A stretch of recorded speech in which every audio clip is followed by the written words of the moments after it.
Вечерва разговарам со Љузин Фаризи, политички аналитичар. Добро вечер. Добро вечер, добро најдов. Поздрав до гледачите. Започнете сега да прашам ова денешната одлука на Кривичниот суд за преименување на мерката притвор на собственикот на Пуцко Петрол е резултат на притисок на јавноста или? Па кога му одредеа куќен притвор, дури јас се изненадив. Јас се надевав дека притисокот што беше во последното време, особено од страна на владата која се повика на реформите, а особено целата јавност која е против таквите одлуки, односно начин на делување од страна на судството и јавното обвинителство, јас мислам дека тие се малце се почнат да дојдат на себе си, на реалноста на државата, односно да станат од страна на граѓаните и од страна на правда.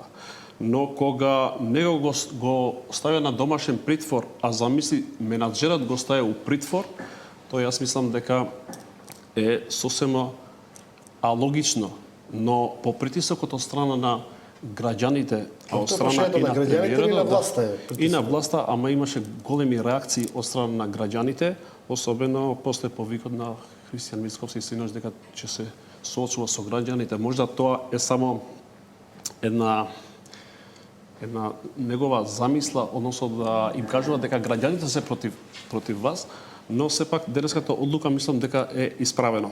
Реално да ти кажам, јас се дури се чудев од начинот како тие одлучувале во првостепен, пошто многу е значајно да го анализираме кои биле условите за тој да биде на домашен притвор. Замислите, тој бил поврзан со државата, зарем ние другите граѓани не сме поврзани со државата, бидејќи сме граѓани на нашата држава, и дека му е злошена здравствената состојба. Па вчера, нели господин Никола, кога ми се јавивте на телефон, јас бев ептен болен, но заради граѓаните да ми објасне овие ситуации, а дополнително и не ме плаќате за ова што идам тука, идам бесплатно заради интересот на граѓаните, особено како интелектуалец да ги давам моите ставови, а тој човекот си лапнал 167 милиони евра и се разболел и си отишол да си го чека правдата дома.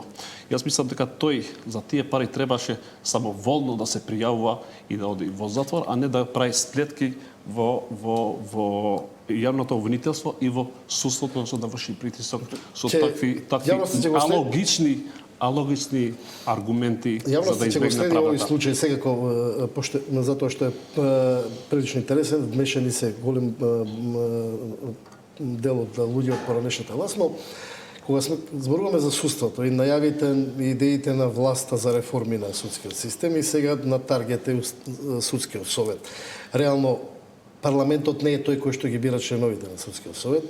Власта инсистира на процедури за некакви интерпелации кои што се случија, оставки, и сега ако зборуваме реално за можноста да дојдеме до начин за реформирање на судскиот систем, дали денешната изјава на премиерот во која вели дека ако не си поднесат оставки, ќе им се случи народ кој ќе се самоорганизира, не е притисок врз судскиот систем во негативен контекст? Има два можности. Првата можност е владата има 78 гласови. Јас мислам дека може со некој плюс-минус некој глас во собранието да стигне до двотретинско мнозинство. Јас мислам дека треба да се направи царски рез таму. Буквално, јас секогаш моите ставови се да се направи генерален реизбор на судството. Втората можност, јас мислам дека треба да го ставиме тој предлог закон на референдум. И третата опција е тоа да се соочува со граѓаните. Но кога ќе се соочува со граѓаните, јас мислам дека ќе излезе целата ситуација од контрола, бидејќи мислам дека целото граѓанство, тоа кој ќе се соберат пред судовите, јас не знам како тие судии ќе одат па после на работа, бидејќи ќе ги стават у континер како што се случило со политичарите во некои странски држави. Големиот парадокс да власт организира протести против судството. Но премиерот Христијан Мицковски зборуваше, може да се повикал на тоа, дека да не забораваме дека на 5 мај, особено граѓаните и април и во мај гласа особено за овие реформи. бидејќи ВМРО ДПМН победи особено на тоа што им вети на граѓаните дека ќе прави големи реформи и ќе се бори против криминалот и корупцијата. Само да не сакам да објаснам нешто друго што јас сакам да го кажам пред граѓаните, ако ми дозволите 2 минути. Државата се состои од 3 елементи: од државната власт, од народот и територијата. Ние во минатото имавме злостоничко здружување помеѓу владата, судството, криминалните организации, криминалните бизнисмени кои се гонуват Кој е минато? против граѓаните. Кој е минато? И сега имаме нова власт. Владата се тргна на другата страна, се бори против криминалот, корупцијата. Сега се соединиле заедно судската власт, заедно со криминалците и се борат заедно против владата. Но јас мислам дека владата. Важно е да се дефинира кој е минато, пошто Минатото, тоа што беше од 2017, особено од 2020 до 2020. А тоа не значи дека во минатото немал инсталации овие 30 години. Имавме Но јас мислам дека друга ситуација пред 2017 кога истите флоскули за реформи во судство, за раскинување на криминални мрежи меѓу судство, државна власт, зборуваше една друга политичка гарнитура која најавуваше отварање на судството како пупка, решавање на сите проблеми. Прашањето ми е повеќе во контекст дали тоа е модалитетот и начинот како ќе да се дојде до вистински правосуден систем. Или пак можеби треба да седнат политичките гарнитури од власт и опозицијата и да направат заеднички законски решенија кои што ќе овозможат на долг рок независно судство. Да, треба да имаме консензус, како што и треба да имаме консензус за надворешната политика, особено кон Бугарија, треба да имаме и заеднички консензус во борбата за реформа во судството.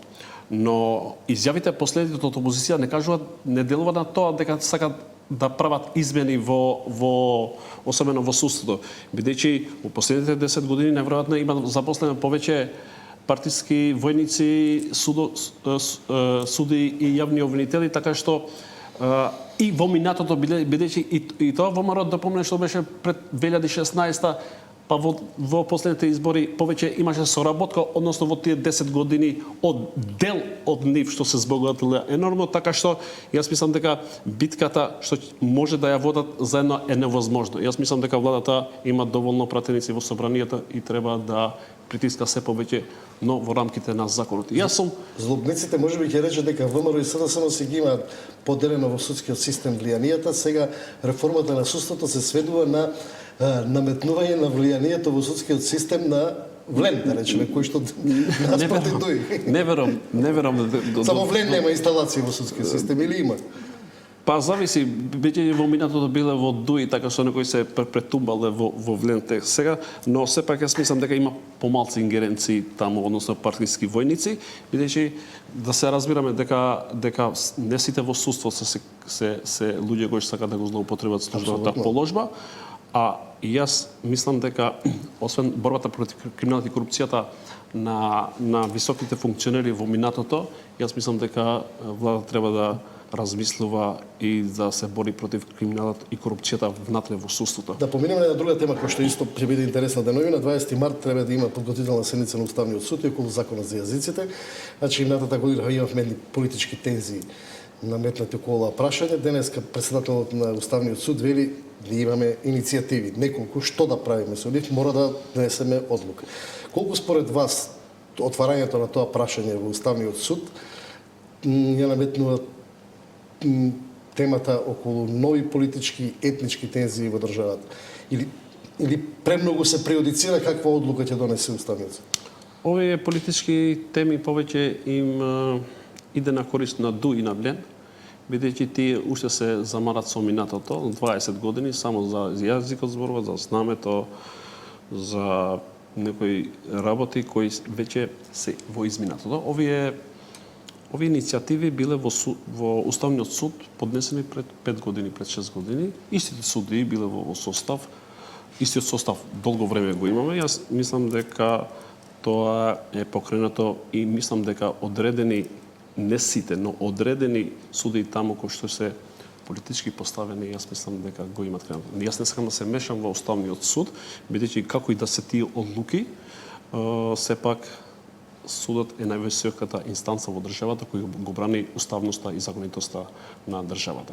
Така што дали може политички да делува тоа, не знаме како ќе биде одлуката. Лично вие сметате дека треба Уставниот суд да одлучува по тоа прашање? Знаеш зашто? Јас мислам дека една за секогаш Уставниот суд треба да ги отвори тие поднесоци, да дебатира, да ги отворли и една за секогаш да се затворат тие отворени прашања кои повеќе прават политичка магла и немаме корист реално од тоа. Јас мислам дека најголемиот проблем на сите граѓани е економијата и социјалната.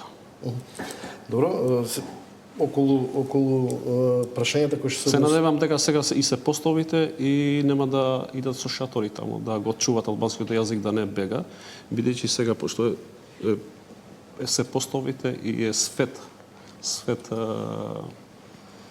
месец, да не мислат дека ќе избегат да не го видат воопшто. Добро.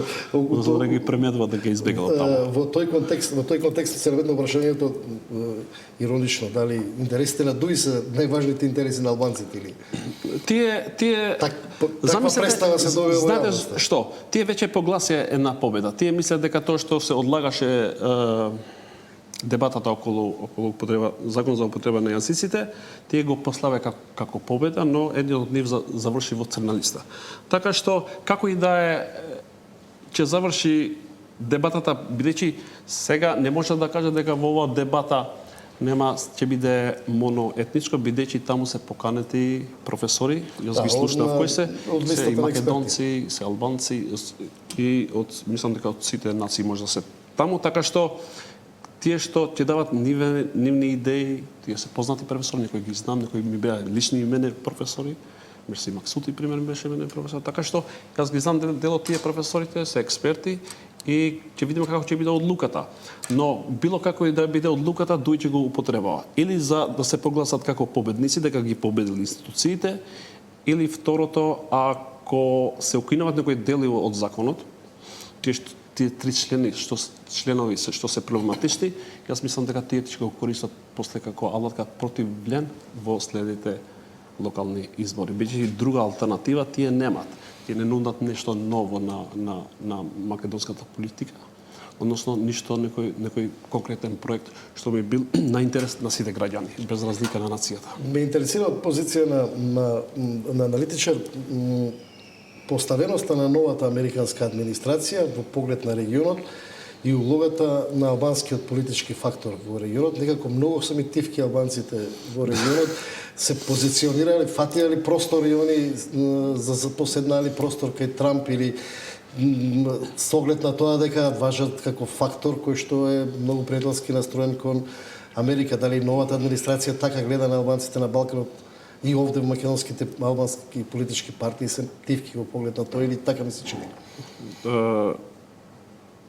Ние го градивме политиката на другарчиња. Мислиме дека ако некој сме го запознаело по некој пат и дека тие не се вечни пријатели. Јас мислам дека вечните пријатели нема, има само вечни интереси.